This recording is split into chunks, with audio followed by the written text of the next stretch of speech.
everybody. Thank you for showing up to As the World Burns. Today, we have our special guest, DJ Cooper. She's actually coming on because this is the month of May and it is Mother's Day. So, we are going to talk about Mothers of the Apocalypse. And DJ has gave me one of her books to read was In the Beginning. The beginning of the end. The beginning of the end. I don't know why I am so stuck on it being called In the Beginning. So apparently you either need to change the name or write one. The beginning of the end. It's a really good book. It's very realistic. And this book we're gonna kind of focus on the mom of the story, but I don't want to, leave out I don't want to have any spoilers because everybody needs to read this book, but and not only is DJ an author, she also owns Angry Eagle Publishing. She is the mastermind behind Word Peddler Society and Word Peddler Magazine. So this woman is multifaceted. She also is a mother and she has grandchildren that we have seen a few times who, we're thrilled to have on the show every once in a while. But we're kind of showcasing strong women characters and strong women in real life. So perfect first guest for the month of May. DJ, thank you for being here. Well, thanks for having me. Absolutely, of course. So, In the Beginning is, the beginning of the end. God damn it. I do that. I've done that to this book since day one. And I even looked it up the wrong way. It was ridiculous. But, the beginning of the end, this book is not a zombie book, which is what usually I have a lot of zombie genre authors on here, but you, I think, might be my first guest that is not. So give us kind of a blurb about this book. Well, it's the first book in 4. It was meant to go a little bit further, and someday it might actually. But sometimes it just comes a point when you're just so sick of the characters, you just want to kill them off, all of them, and just say the end. So I kind of got there, and rather than kill off all the characters, I moved on to something else for a time. But this book was actually the first book I ever wrote. Wow. There it is again. Yeah. It's coming up actually on its 10-year anniversary in October. It will have been out into the wide world of publishing for 10 years. That's sweet. It's seen a couple of revisions. That particular story, that particular book, is not like any of the other books that I write. I was driving a truck and I had a whole lot of downtime. I was actually stuck in Raleigh, North Carolina. Raleigh. Yeah. At any rate, I was stuck at a truck stop.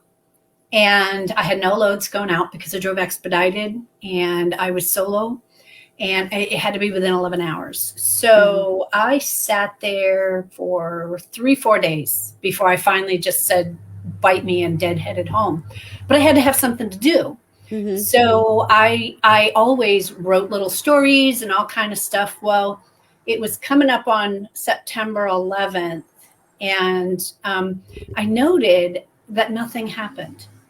Like it was like nothing happened. September 11th, 2014, not a damn thing happened, which was pretty wild because every year since 2001 on September 11th, everybody capitalized on it and wanted to make a statement or do something. And so we all got conditioned at this point as Americans to kind of hunker down and expect something bad to happen because, these people acted that way.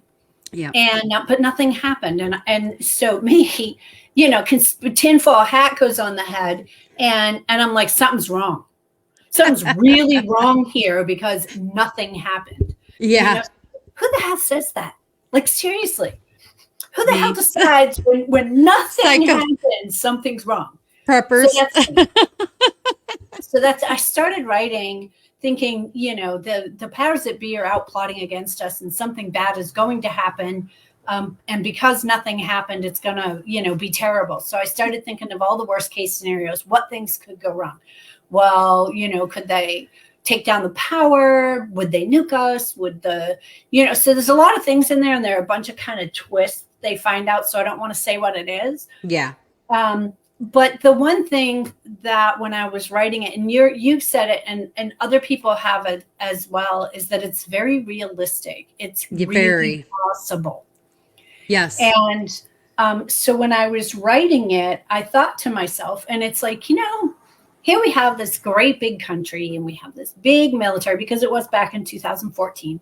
Right. And, like really who goes like seriously against the United States and, yes. It makes it out unscathed. Attacks or bombings or something like that. But, as far as something like Red Dawn, it just is one of those kind of far-fetched things to think of. And I've always been like a huge fan of shows like Jericho and, yes.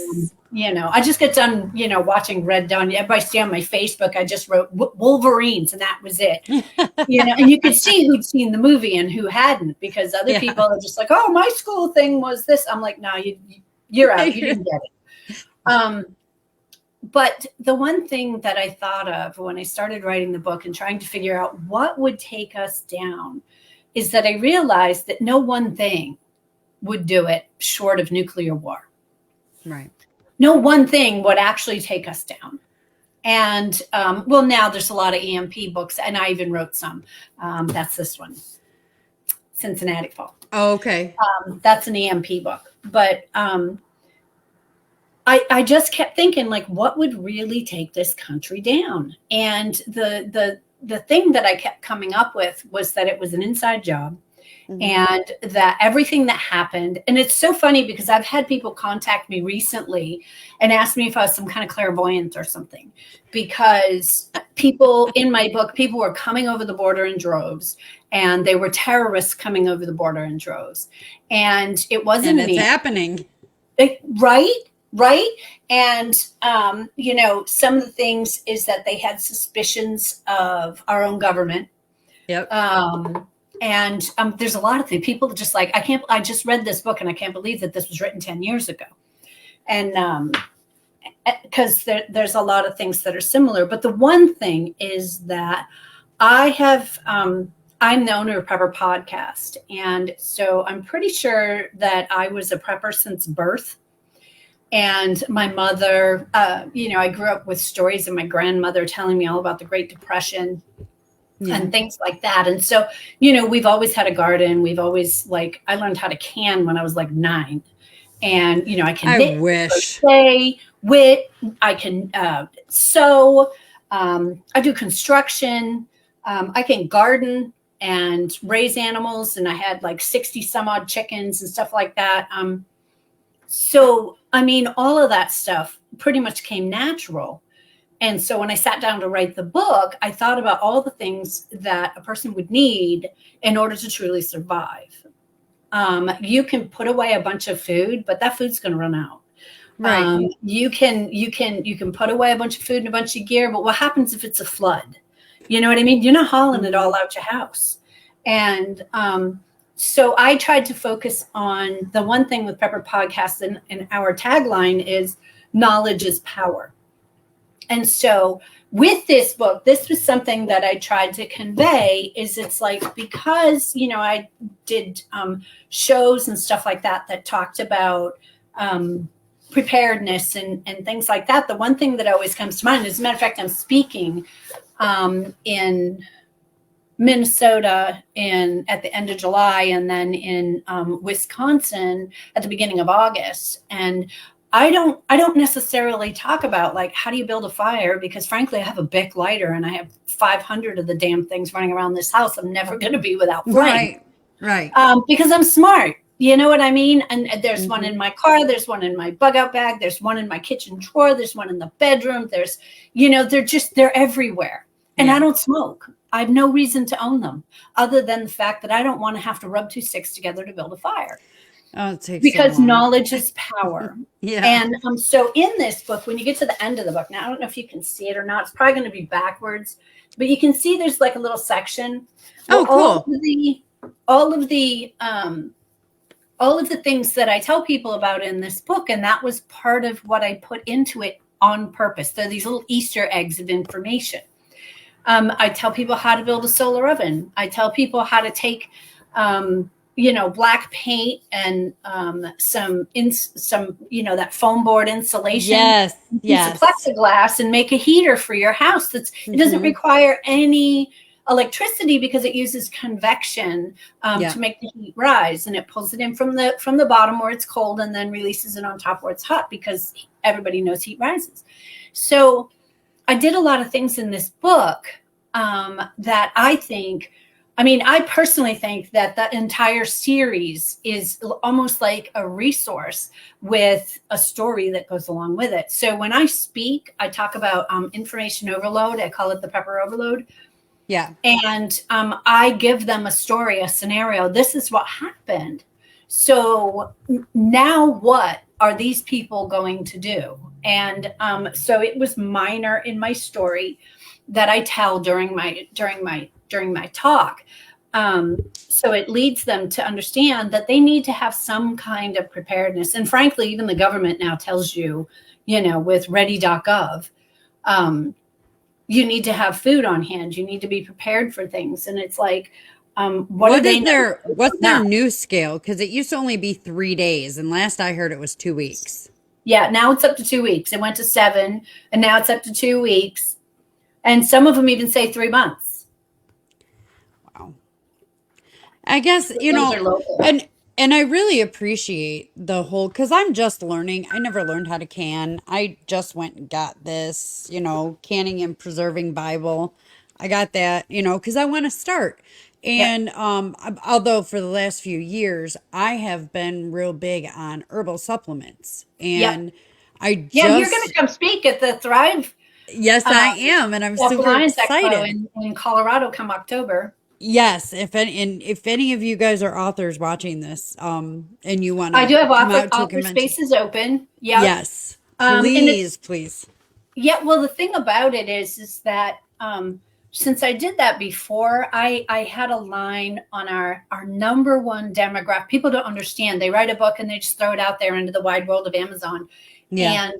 And they don't understand. I have a master's degree in marketing, and the one thing that you need to be fully aware of and cognizant of is your demographic. And a demographic is who wants to buy your books. Right. Now, the demographic for post-apocalyptic is really wide since Walking Dead, Yeah. but your number one demographic in this genre is prepper folks, Yeah. Well, survivalists, and preppers, a lot, because homesteaders. a lot of them are getting ideas from multitude of authors, because a lot That's of another authors, talk that I do. yeah. I talk about the ways that we can use prepared disaster fiction and preparedness. It's amazing how you're reading something, you're like, oh my God, I never thought of that. I never thought of that. Yeah. And so my thing is, when I do come in to Thrive Self-Reliance and I'm giving my talk, I actually have just got a this pill thing. It's really cool. I can make my own herbal supplements out of powder now, The like instead of they're gelatin like little yeah. capsules. Yeah, I have this little contraption you put the capsules in, and it makes it easier, the contraption does. But I'm gonna start doing that, and start stocking up on, stuff, because they're not always that's, I think, one of the things that people forget, is that it's not always gonna be available. You might be No. able to buy and store, but you're only getting a certain amount. This way, if it's something that you can make by yourself, like I make chapsticks, I make salves for like itchies, if you get bug bites, if you have eczema, and I'll be bringing all that stuff to the Thrive Self-Reliance Expo as well. But that stuff, knowing how to do that, crocheting so you can make blankets, sweaters, stuff like that, knowing how to be able to sew and repair clothing that you already have or make newer clothing, those are all home ec's dead. They don't teach it in school anymore. I So know. those are all dying arts. You know, nobody knows how to do that stuff anymore. Hmm. So, and that's, I mean, that's kind of why in the last two generations, I just saw this on Facebook today. We've crippled ourselves and Yes. made ourselves reliant on the government instead of being self-reliant. We're Hmm. relying on everybody who manufactures everything for us instead of doing our own stuff now. Yeah. Because and I mean, if you look at it, you could, what, it was a couple hundred years ago, you were teaching your children at home. Now you have to Yep. ask permission, Yep. you know. So it like that stuff changing is, it's crazy. But Yep. we really are crippled. We're cruising for a mass extinction event.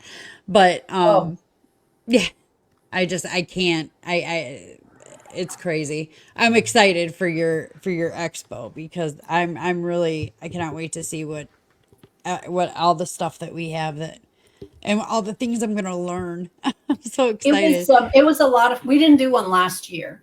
Hmm. We did two the year before, one in Colorado and one in Knoxville. Right. I have done some things, and I have a new brand, and it's now the Thrive Self-Reliance Initiative. Oh, And people can find it online if you want to know what it's all about. But I ran two last year. It was the Self-Reliance Expo, and so now it's just thriveselfreliance.com if anybody wants to check it out. But we've decided that we're just going to do the one a year. But I've also worked with other people, other event producers. We're working to build more of like a coalition type thing. Because I'm only going to do the one in Colorado, I am not in competition with the lady from Kentucky who's right. doing hers. That's in March when mine is in October. Right. So we have been working together. As a matter of fact, it's her name is Terry Curry. She's the owner of Aftershock Preparedness, Oh yeah. and they do their gun and preparedness expo in Kentucky next year. She just announced it's going to be in Western Kentucky. I was supposed to go, but I got laying flat out on the sofa sick and couldn't make it. But there's another one that has the Minnesota preppers and then the Wisconsin preppers, which is two separate shows, 2 weeks apart. So I'm Hmm. going to go out there for those. And so I've been working with Troy on his out there. So if anybody's, wanting to go, it looks like it's going to be a great amount of fun. We just booked with the Thrive Self-Reliance Initiative. We just booked Jessica. I don't know if I can say it. At any rate, it's the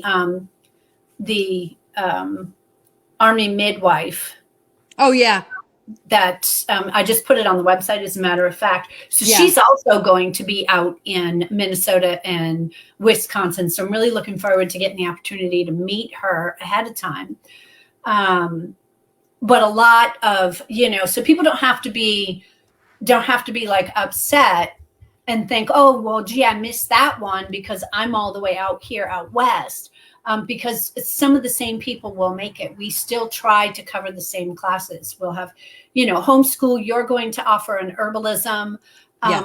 class. We have Ryan Broughton from the OEM, and he'll be talking about basic and intermediate preparedness. Jessica will be talking about midwifery, emergency childbirth. People don't think about that, It's No. so funny that people don't think. As a matter of fact, people read fiction books and they're just like, we don't want to see any love involved there.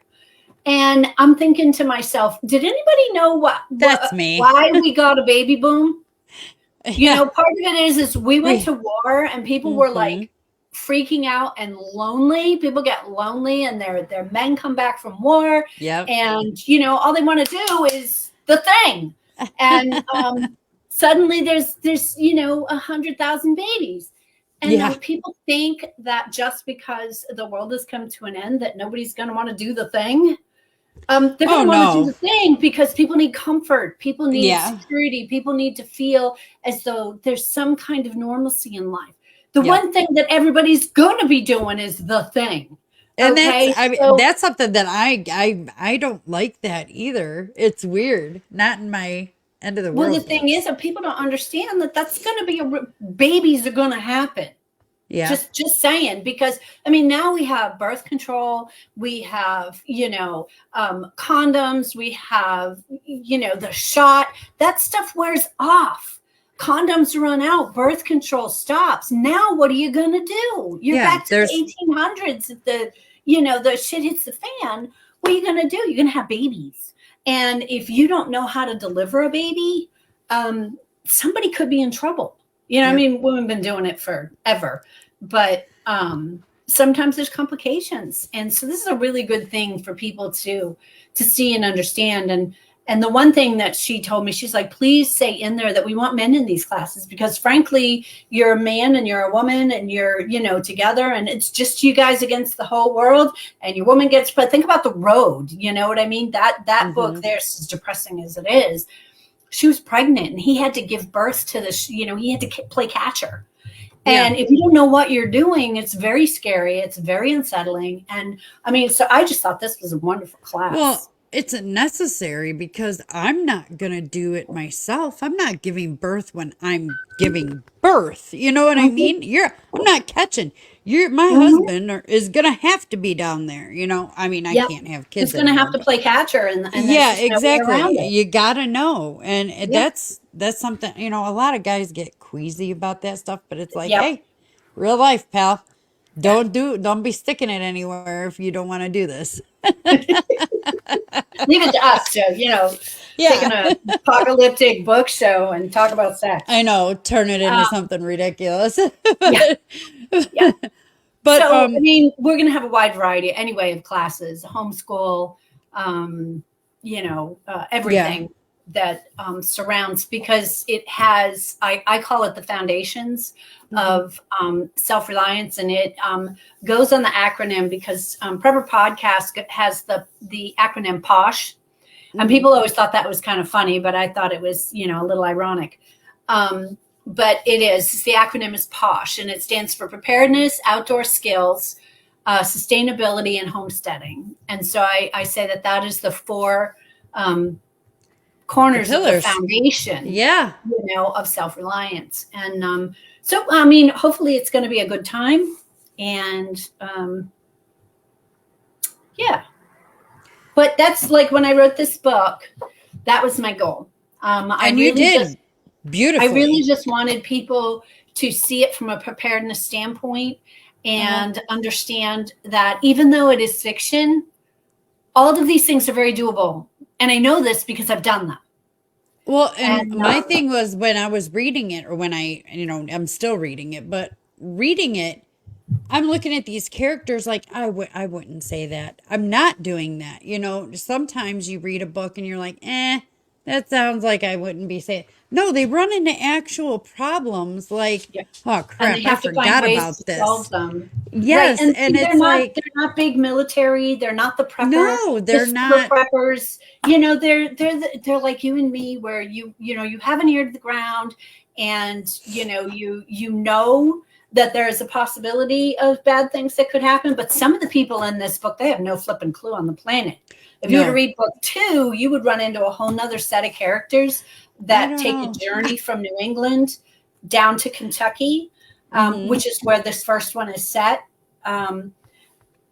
to reach their friends in Kentucky. So the second book is all about the journey, and talk about, there is a clueless character in there that I'm not going to say anything more about it, but I will say that as writers, and I'm sure you do too, we gain inspiration from those around us. Yes. I won't necessarily say characters are specific people, but we do gain inspiration from those around us. And so if you think that this guy won't do this or this guy won't do that, in all likelihood, that inspiration came from a real event.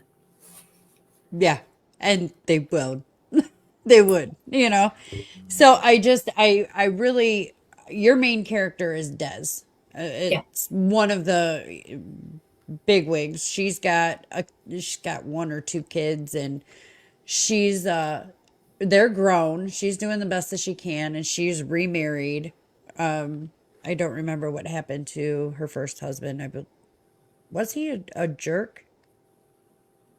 It's been 10 years. I don't remember what I I made don't of, re- if I even mentioned it. I don't even know if you mentioned it, to be honest. I just know she remarried. But she's with the love of her life now, and they work well together. It's very cute. But she has, all these people. She's become the neighborhood house, where all the cool kids come and hang out. But Well, this is not a young character. she's The not. hardest She's part like when people my are reading, age. yeah. Well, the hardest part when people are reading is that, all of the characters are ultra military, super preppers, 21 years old, and they can run for 30 miles without stopping. And, Nope, not in your book. I mean, I tried to make very realistic characters with You real did. problems and real troubles and real impediments, real things that stop them.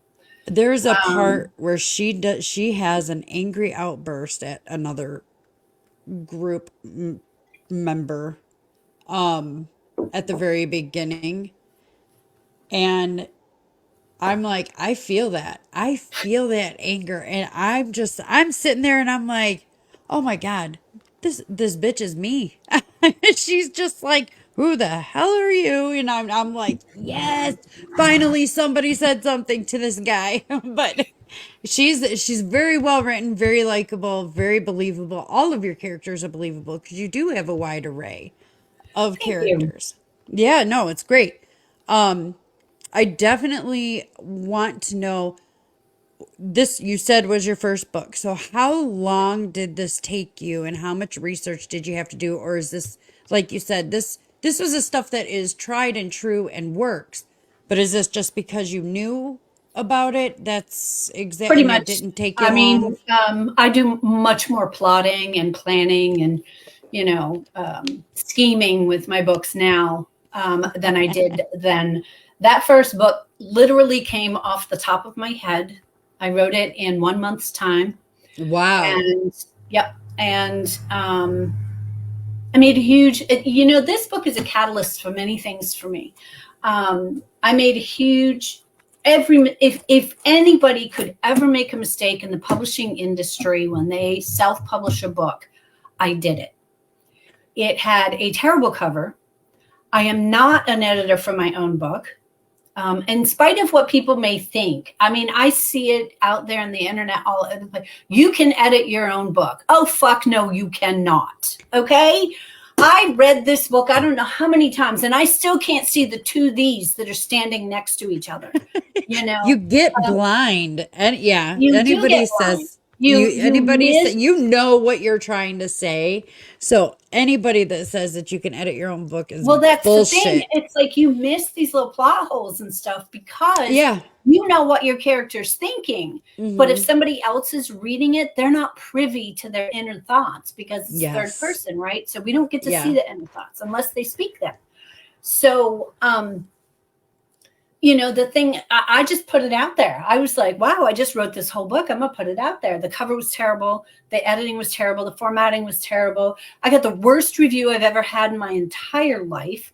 I got that review and I just went and I sat and I literally cried. And I mourned the book for like a month. And then I sat down to do a revision. Once I was done being angry and upset and sad and everything else, you realize that the reviewer was 100% spot on. It was poorly done. And I mean, there's just no other way to go about it. So it created a phenomenon. So I sat down to revise the book. And it's had a couple of revisions because I didn't know what I was doing with revising either.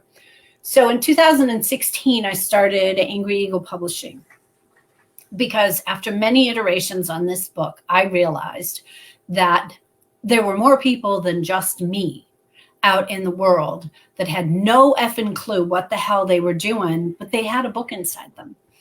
And so I started Angry Eagle Publishing in 2016 and incorporated it in 2018. and we published her book. So the whole purpose of Angry Eagle Publishing was to help the indie. It is 100% a traditional publisher. I take all of the risk. So I went to school. I'm like, I don't know what the hell I'm doing. So I went to school. I got my bachelor's degree in English and creative writing, which helped me a lot. People say, oh, degrees don't help, but they do. If you go to school to get something out of it. If you are just showing up to get a grade and a piece of paper, yeah, it's not going to do you any good. Anything out of it. No. But I was there because I had a desire to figure out what the hell I did wrong with this book. And in the meantime, I wrote the second book and the third book and the fourth book.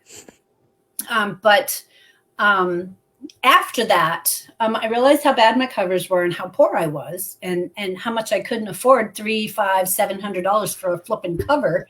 I took graphic design, and I learned through YouTube and through the wonderful Christian Ventolin. I watch everything he does, and he's put out these videos.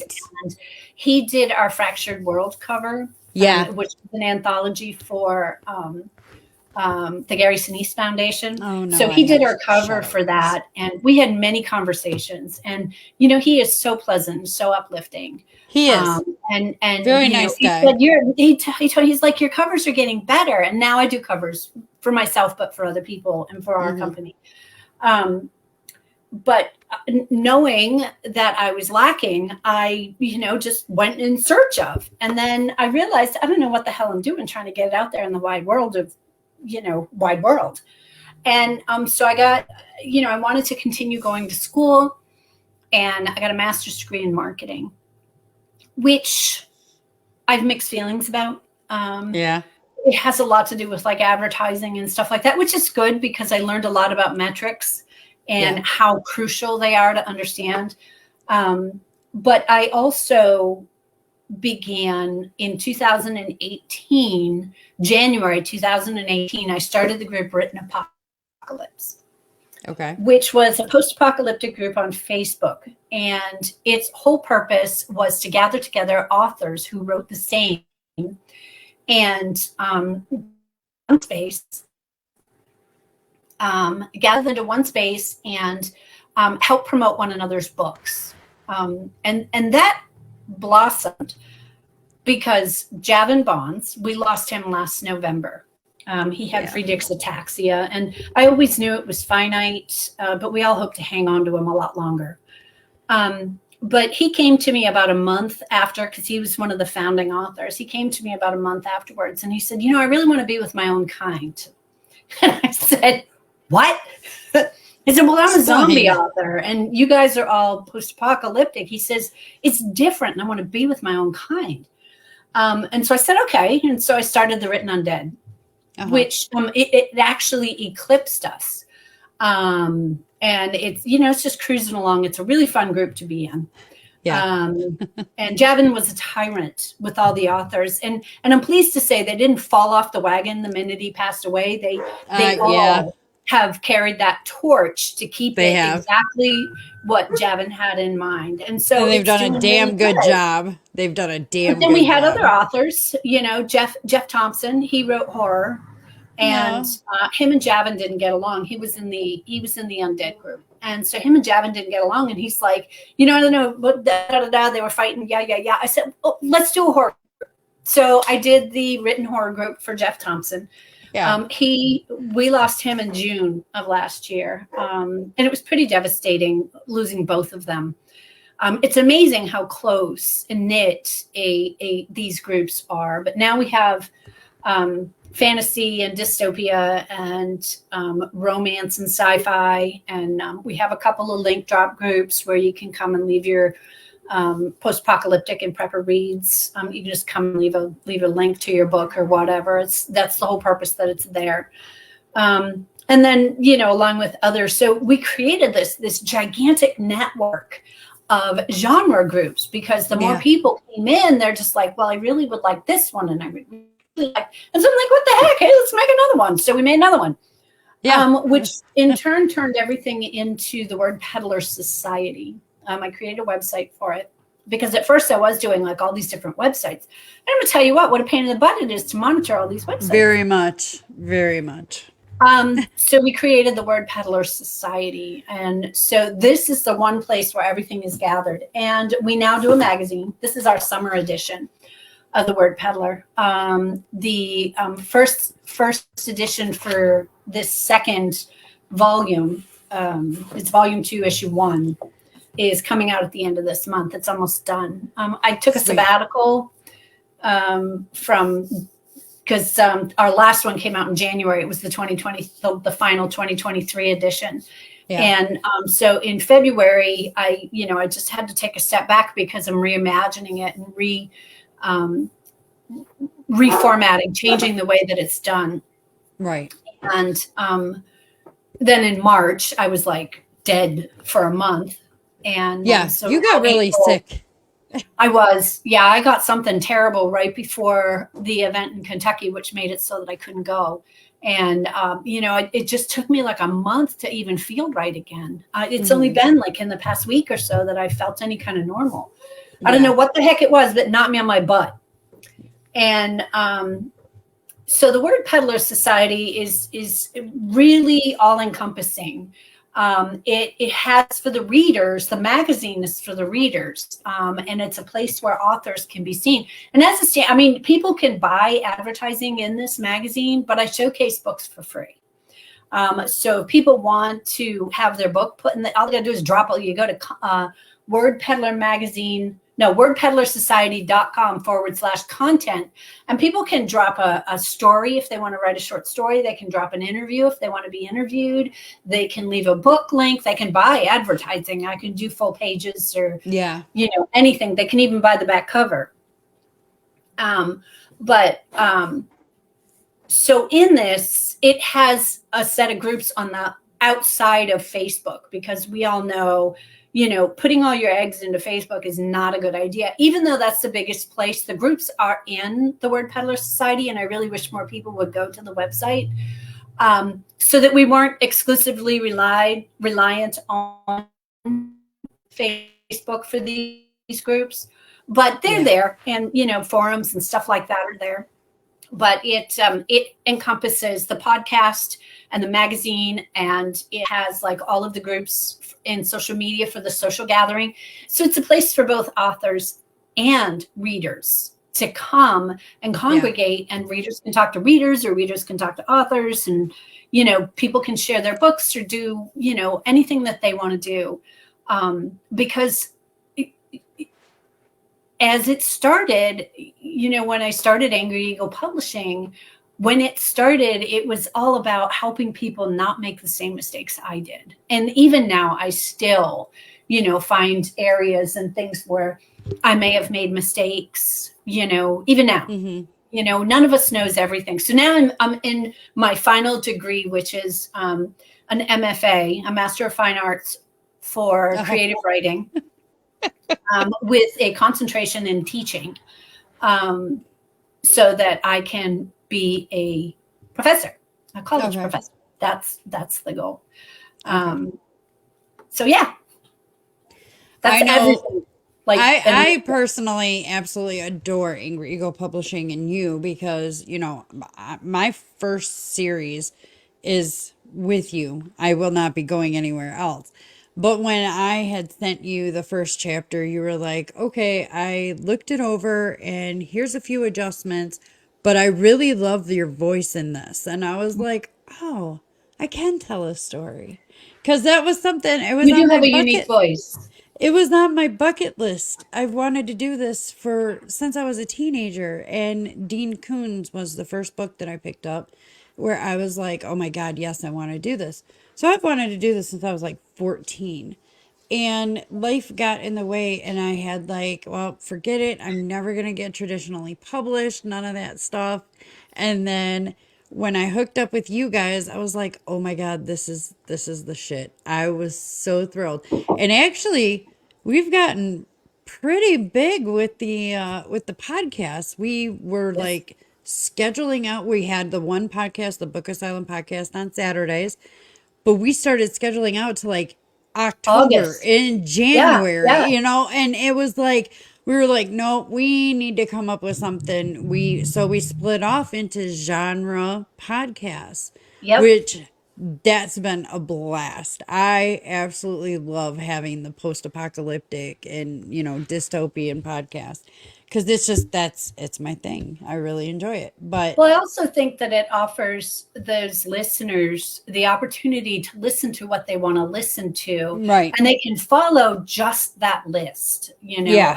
I personally think it was, genius. Um, Yeah. It was a long time coming. Yep, yep. And you and Dan and I talked about it quite a bit Hmm. for quite a little while before things were. And there were a lot of people who really wanted to be part of it. They wanted to be a host, but then the one thing that we talked about is that there were like 17 people on there, and Yeah. whoever you had for a guest really couldn't be heard.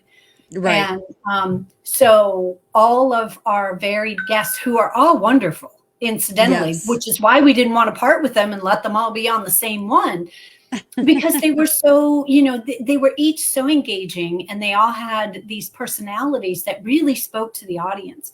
And so now they each have their own, and they fit Yeah. so much better into their own Yes. little niche area that I mean, this podcast right here is one of the up and coming podcasts, I think, to be heard for any Yeah. number of things. I mean, Paul's doing the paranormal type stuff, and then Angel, he's got his Age of Warfare, which is completely awesome, and then Yeah. Jack and A.L. White. A.L. White, I want to use his name, but I was trying to Yeah. think of his pen name. A.L. White.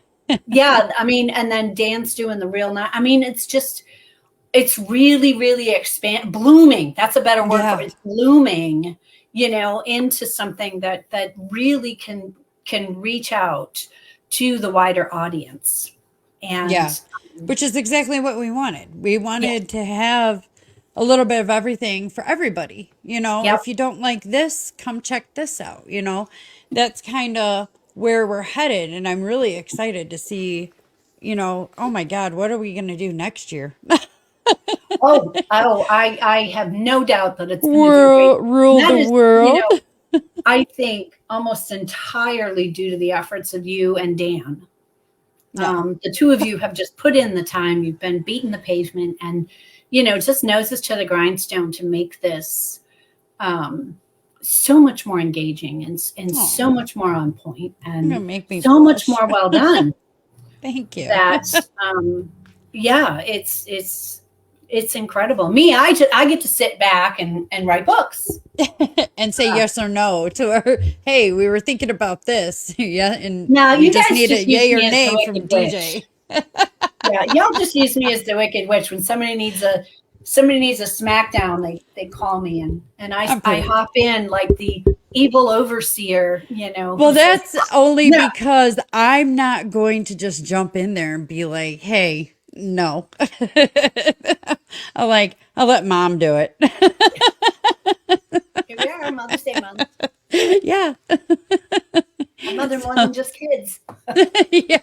Well, that's what Dan and I say, we're like the kids. We talk about everybody else as our children. But so you have been in the game for a while, and you have built this up for on your own. One time. So okay, and you know what? At the beginning, I forgot to mention that you're owner of Dauntless as well. Dauntless cover design. Yeah. Dauntless cover design, because you're a cover artist. Yep. You edit Yep. with that, which is all part of Angry Ego Publishing. You edit. But I don't. Wendy does our edits. I come in and give them a final peek. But Wendy Durison, she's the one that we have brought She's in. the queen. I can't possibly read all these books. I mean, She's the queen for sure. yeah, we have I think 7 right now that are in various stages of completion. That'll be coming out over the next couple of months, and then we have our under consideration, which is holding, I think, 5 or 6 stories right now.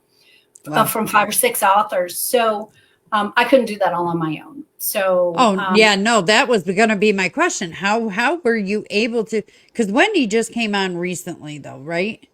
yeah, she's been with us. I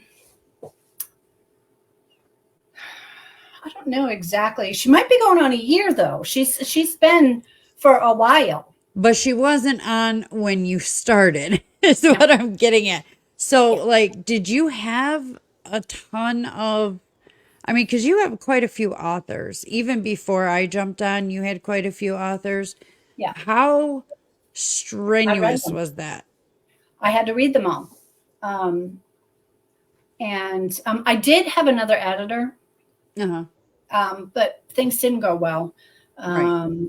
There were some issues that kept them from editing, and so actually Wendy has been amazing because she has gone through much of the backlist for the ones that did not get a proper edit, and yeah, she's really been a godsend, and I just don't even know how we could produce all the books that we are producing this year without her. You are actually working on a book for us. Yes. You wanted to jump into the wide Dip world my of toes editing, in there. Yeah. Dip my toes and in there. I just threw it at you and said, "Here, Yes. edit this. Let me see what you do with it." And I gave you no instructions. Mm-mm. I offered nothing. I just said, "Here's a book." And we're supposed to talk about this. I'll have to get in there and look at your suggestions and Yeah. things like that. But But you didn't say here edit this. You were like, "Oh, how do you feel about a book that was written by a person overseas that yeah, you'll just have to change some of the." And I was like, "Yeah, I can do that. That's dipping my toes in." It's here. been yeah. It's been fun. Well, I knew the thing is if I handed you something, like I give Wendy my books and Uh-huh. I do self-edit. Mhm. Before I publish them, I don't publish them unedited, but I do self-edit. Mhm. I edit as I go. And That's this what is I do. something for other, and some people say, no, just write it like word vomit and then go back over it. I can't I do it that disagree. way. No, I I have to disagree. self-edit. So I will write, and when I'm done for the day, I just stop. And then when I pick up the book the next day, I go back to what I wrote the day before and I edit it because that gets my mind back into the story. It gets me flowing again and Yep. knowing where I was going and what I was doing. Yep. But it also allows me to edit it. So I edit it in large chunks as I go. And many of the chapters get 5 or 6 passes by the time I get to the end of the book. And sometimes if I put it down for a while, because I write in more than one genre, and so sometimes like I'll be in another genre for a while, or if I have something that has to come out, so I have to come back to it, and I'll start at the beginning, and I'll be Mhm. editing it. And so I feel strongly that there is merit there because it helps the author. People don't realize, sometimes when you just throw it out there like word vomit onto Yeah. the page, you don't get the opportunity to see or think about, did I, like in Cincinnati Fall, I think it was that's this series Mhm. here. I think it was the second book. Yeah, in the second book for Cincinnati Fall, I realized I lost a character. I lost him for like 10 chapters.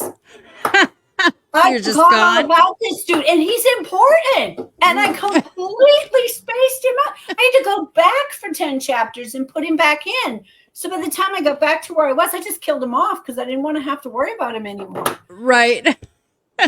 But I did, and I wouldn't have noticed this if I hadn't gone back. And then moving forward, I was able to deal with this character. So if you Mhm. wait and you write this whole book and you wait and you get all the way to the end, and then all of a sudden somebody's reading it, like, what the hell happened to Seth? It's like, oh crap, I forgot Seth. I lost him. Where's Seth? Yeah. So, do you use anything like Grammarly while Yeah. you're writing? Mhm. Okay. Yep, I And do. is that something that you would suggest to like maybe somebody Well, who is a new you saw author? a message I posted. And I said, if you do this, your formatter might think you're an asshole. And if you do Yes. this, your formatter probably thinks you're an Please, asshole. please use Grammarly or And something if of that you do nature. this, then, da, da, da, da, all the way down. If you do this, you are an asshole. And You are then an asshole. also, if you don't at least run it through a grammar checker, then your editor probably thinks you're an asshole too. I'm a good girl. My editor still thinks I'm an asshole though, but I do. I do. Well, I there are some things. I'm not saying. Some people will cry. The grammar checkers. That's AI. Yeah, it is actually. It is AI, but it's not writing the book for you. It's just checking for a it's comma. checking your Okay, grammar. it's not that big a deal. We've been It's using it for nothing. 10 years. It's no different than word spell check or words grammar check. Yeah. If you write in word programming, you're getting AI grammar check. Yep, and it does. It's no Word, different. even if you're just writing in Word, you don't even have to use these other programs. But Word I will do tell like you if you spell Grammarly. something wrong. Grammarly finds things wrong that Word doesn't. So I use both, but So do I. usually But it it's runs while I'm writing, and so I'll yes. see the red line, and I'll Yes. go back and I'll look. And sometimes that I don't need to change it. Right. Just because Sometimes it's got you a red just line doesn't mean dismiss it. Yeah. Yep. Yeah. So, I let it run while I'm writing, and, so I'll like whip through, because I'm in the, the flow of consciousness Yes. here, and blah, blah, blah, blah, blah, my fingers are going a mile a minute. And then I go back and I look at it and it's got all these lines in there. I'm like, You're like, whoa, shit. So then, I'll go back through and I'll read it and I'll fix it and I'll clean it up and I'll fix my syntax, because I literally write like Yoda. Believe it or not, I have had my whole life ADHD, or attention deficit disorder. Yeah. And so my syntax, and I admit it freely to everybody. I'm like, sometimes you'll read this shit and you'll be like, what the hell is she saying? Sounds like Yoda. It's like to the car he went. It just comes out that way. I don't know why. Put the belt on, he did. Yeah, the grammar checker really helps me with the syntax, because this is a real struggle for me. It's like being dyslexic. Yeah, no, I get that. That it just comes out in like it just comes out in like this I don't know, this mass of words. Mm-hmm. And they're not always in the right order. And so I get them down. That's why, like, I look back and it's got like all these lines on it. And and that's why, because when I'm doing it like stream of consciousness, just writing, it looks like Yoda wrote it. It's crazy. One of these days I have to send it to you, because it seriously does. It looks like Yoda wrote this. Well, I know. I really enjoy Grammarly, because like I can sit there and I can see it and I can do it. I can edit but the only thing that irritates me is that I've obviously, because I look back and sometimes it'll recheck things that I've already dismissed. Yeah. And I look and it says 563 you have like OCD corrections. Yeah. And I'm like, what the fuck? And I'll start going back and I'm like, I dismissed this already. This doesn't even make sense how they want me to fix it. So when I am finished through the writing process and the editing. Now, see, that's the one thing. I have ADHD, but not OCD. So I can see 1,000 lines on page. If I know I've been over it, I'm good. But when I go back, because I will go back and read it, like I'll put it aside when it's done for like a week or two and go start something else. And then I'll go back through and I'll read it. And I don't have any grammar checkers on when I'm reading it, because the lines are the lines and the numbers and stuff, they're all distracting. Right. But yeah, that can drive people crazy, is that line pops back up again. Yeah, I'm a nut job sometimes about that stuff, but you're one of those people who can't have the little red dot on your phone either, huh? Nope. Yeah. No, I don't know what my phone says right now, but my email is like, I don't know, 2,100 emails that aren't. Nope. My phone is clear. Oh, nope. Oh my God. I've got messages, emails, Instagrams, and Facebook. You can see it. See all my little red dots everywhere. I'm going to die. I have red dots. Oh, no. Yeah. Mine just Ah, stay there. I crap. ignore them. Every people look at my phone, they're just like, "How can you stand that?" I'm like, "I Doesn't just don't that care." bother you? No, and it's funny because like my office space, I have boxes all over the place because I'm doing, I've got some upcoming, two upcoming, conventions. So I'm Mhm. making stuff, so I got stuff everywhere and I'm making bags and I've got bags everywhere and I've got stuff everywhere and I just got my order of new wristbands. I'm so Oh, excited. But I'm like I know where everything is though. I know exactly where everything is. But if my phone has the dots on it, I'm freaking out. Why am I not checking these? What is going on? I just need to clear it out. So, yeah, I'm a psychopath about it. For you, for you, I want to know because I get, I'm part of this other group. It's like which I always am, you know, tagging you and Wendy in Angry Eagle uh-huh. Publishing. Because people are always looking for editors. They're always looking for it. Because I know you guys also do. Wendy does stuff on the side, and you do a la carte where Yep, you can do, if you just want an editor, you can do just editing through Angry yep. Eagle Publishing. If you just want A cover. a cover, you'll do that. We started doing videos and stuff like that, Mhm. video commercials for people's books if they want to Yep. do. Book Like trailers, I things like that. Yeah. yeah, like I was so proud of the one I did for Scott Baker. It was so cool. So he really enjoyed it. But we can do a lot of different things through Angry Eagle Publishing. If somebody wanted to use you for like how I have traditionally, Yeah. what do you recommend? What is step 1, step 2, step 3? Well, step one is go to the website. It's angryeaglepublishing.com. I And spent a it's great running down at the bottom. I spent a great deal of time trying to get a lot of valuable information on that website, Hmm. so that people can just go through and look. And you would not believe how many people say, "Oh, this is a vanity publisher." It's at no point That's weird. You are in not this ever asking for money up website front. does it say you're going to pay me money to publish your book. We are a traditional publisher as outlined by the IBPA, which is the Independent Book Publishers Association of America. No, Independent Book, IB, Book Publishers Association, no America. Anyway, we're 100% traditional, but we're also what's called a small press. Um, I we take a chance on authors often. I can't tell you how many authors we have that I have actually lost money on because we don't ask for anything up front. And we do pay high royalties. If you Yes. were to go to a traditional publisher, like I just did a study for a class last semester and it talked about the publishing fees and stuff like that. If you were to go to a traditional publisher, the first thing you have to do is you cannot submit to the publisher. You have to find an agent. So you spend however long you spend, depending on your book, searching for an agent. You may never Hmm. find one. So Yep. being a small press, you don't need an agent. We accept unagented manuscripts. So that's one difference between us and the larger publishers. But you have to get an agent to get in with a bigger publisher. So you get an agent, and then they sell your book to a bigger publisher.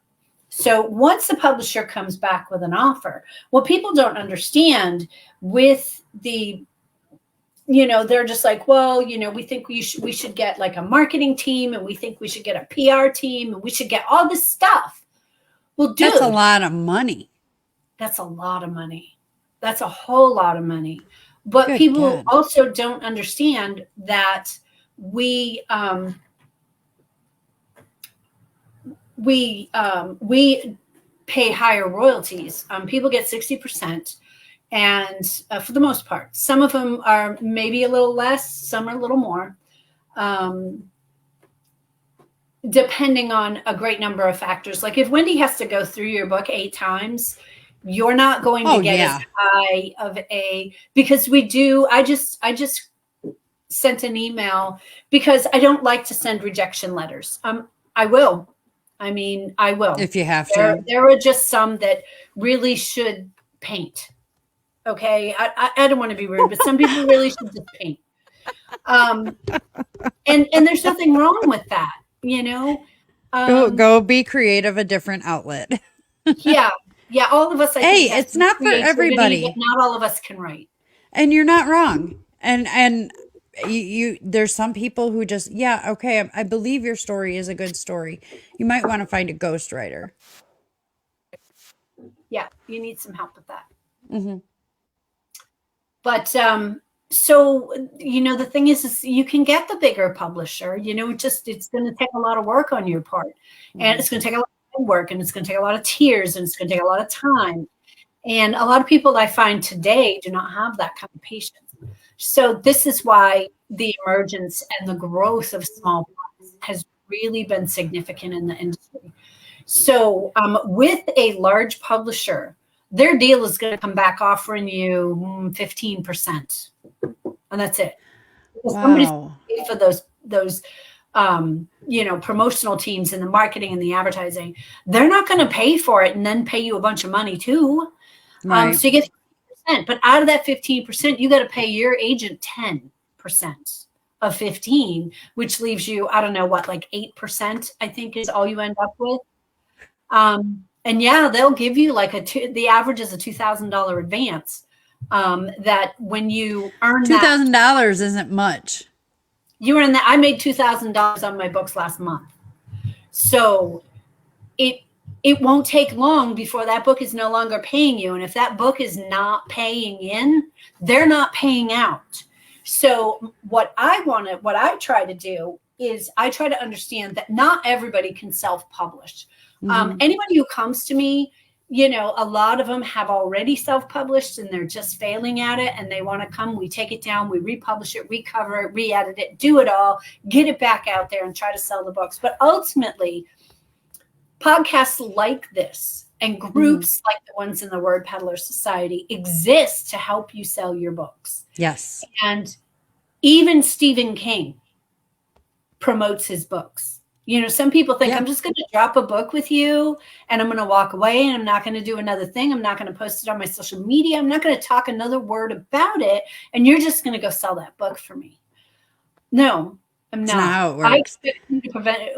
Actually, as part of the submissions, we ask you for a marketing plan. We want to know what you're going to do to market your book. Now, I ask for it. We don't always, as a matter of fact, we rarely get one. We are pushing into 2025 to have some new standards in place, some new ideals and new requirements. Well, you are assuming all the risk, and I assume all the risk. There's no reason that somebody shouldn't be able to give you a marketing plan if you're assuming all the risks, and they don't have to pay anything. Well, we advertise. We advertise books on Amazon. We pay for Amazon advertising for every book in the library. That's not usually very much.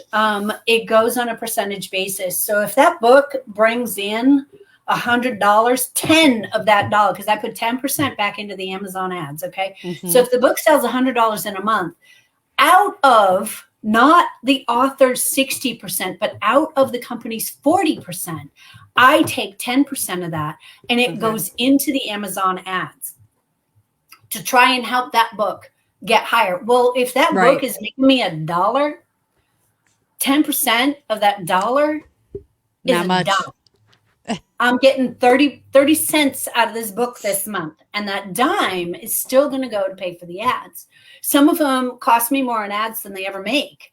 But we do try to give them the best shot ever. But the number one way any of our authors have made money on their books is by self-promotion. You know, we are a small press. If you want to chase the big publishers, you want to chase that, go chase it.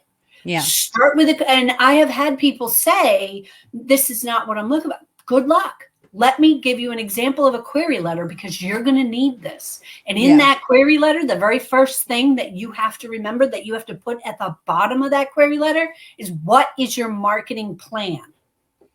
Your agent is going to want to know this. The big So they all want to know want to this. know you're not just throwing a book at me and walking away. And that's the bottom line that people just don't understand.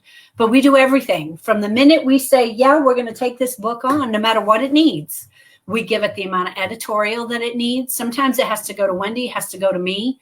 And then I have to send it back to Wendy or something. Right. Like the one that you got, we did not turn it down, but it needs a lot of work. Yeah. So all of that time gets paid for. Mm-hmm. You know, Wendy has recently transitioned into a position where she still gets paid per word the way that she has. But for the amount of extra work that she's been doing, she's picking up a percentage now of all the royalties for the books. We have changed our royalty system. But again, it doesn't come out of the author. In all of their, contracts, it allows for that percentage that goes to Wendy. So, I mean, that is very kind on her part, because if we don't make anything, she don't make anything. So she's taking a chance. I mean, even our employees believe so much in an indie guy, the small guy, the guy who, has a good story, but might not have a good delivery and needs some work to get it done. Even she believes. And, I wouldn't be able to do the number, like we're going to produce for 2025, we're going to produce like 25 or 30 books for 2024 for some of the authors. And that doesn't include the new ones that I'm working on one right now for my pen name. And, they're varying genres and varying levels of storytelling that I believe, will. We have seen one author in particular, this author. We have seen one author in particular go from a book that was almost unreadable. Mm-hmm. So many errors, so many things, a good book, to being out there and confidently selling books in person, doing events, and he has gained confidence. Sometimes I think he's a legend in his own mind, but it has done a lot for his writing even. So the one thing that Wendy and I were talking about is that, you get the first book and it needs a lot of work, and it's a bit of a struggle because I tend to be overly attached to their manuscripts. Yep. And I know this early on, I was the same way. I mean, what do you mean I need to change this? I don't understand. What do you mean? And now I just hand it to the editor and they're just like, okay, well, I'm going to put on track to I'm going to do that. No, don't even, just fix it and give it back to me. And I'll read it. Just do something. I don't even care what you do. Fix it. Because I know I write like Yoda. And I know that, and I don't want to see all the red marks. I don't even care. That's how I feel. I don't just do whatever needs to be done. I don't care. And if you trust your editor, you can do that. Yep. I will admit that an editor added. I'm very careful in my writing, and I have learned over the past 10 years, and I feel like I've grown. I mean, I'd like to think I've grown. I don't use a lot of LY words like thankfully and successfully and suddenly. And, the list just goes on and on and on. Yes. I try not to use the word very, very, just these LY words. This is kind of lazy writing, I guess. Maybe my word is really. Really, yeah, that's another one that needs to go. I literally do a search. I've learned to nix it. Yep, and I literally do a search for these. Well, I had one editor put a bunch of these in to my manuscript because they were just like, well, I just don't feel like it's conveying this kind of emotion. And it's like, you could have sent it back and said, can you add something that tells them that it was successfully done, not just done? And I could have done it in another way that was a more mature way of writing. We'll just call it that. Yeah. Because early on, I used the LY words a lot. And I don't vary and really and just. And I will say a funny story with this book, my very first book. Yeah. I gave it to my daughter to read. And she struggled with it because, of course, it was badly done. And every third word was had. She had time to have had, and and he had seen and had and had and had and had and had. And so my daughter went through the first chapter highlighting only the word had. And so when all I could see was had. Rude. And now I tell everybody I am had phobic. If I can find another way to word a sentence that I don't have to use the word had, I will do it, because when you do this in your manuscript and you highlight, don't just find them, but highlight them so that you can look at a whole thing, and see it. It's a little shocking sometimes, if you just look. I'm like, whoa. I get it, because I know that when I first started, really was a huge, really, very, and actually were my big words that I used on the regular. And it was every sentence that you were seeing one of them. So like once I realized that was happening, then I started fixing that, and I'm very conscious of that now. But now I need to be careful on my tenses while I'm talking, because I have a tense problem. So I could be talking about something in the present. Yeah, I could be talking about something in the present and then use past tense describing it. It's ridiculous. So that's why we have Wendy. Yes, I love it, because she'll message me. She'll go, you have a problem with tenses. And I said, I do know that. Why are you even messaging me about it and not fixing it? Like I know. I'm working on it. I'm doing the steps. She's adorable. I absolutely love her, and I cannot wait to have her on the show again. I definitely want to get her on again, because just having her on that one time we had an author show or a editor show on it. We had Doc. Amazing. It was amazing. So it was such a good show. But we are actually over ours. It's been an hour and 12 minutes. A couple chatty Kathy. We are. So I want to thank you. We didn't even get much to your book, but this information still extremely. People just have to go and read it. I did pull these out for a reason. Yes. Why? And they have to go through you. So they'll have to come hunt you down. Don't come hunt me down. You have to go through Jen. I'm giving away one signed copy of this. I'm giving away one signed copy of this. Oh. My latest series, Endure the Chaos. I had to look at I have those in my Kindle. I'm giving away a signed copy of this. And then I have 4 of the past issues, all 4 past issues of the Word Peddler magazine that I will also give away.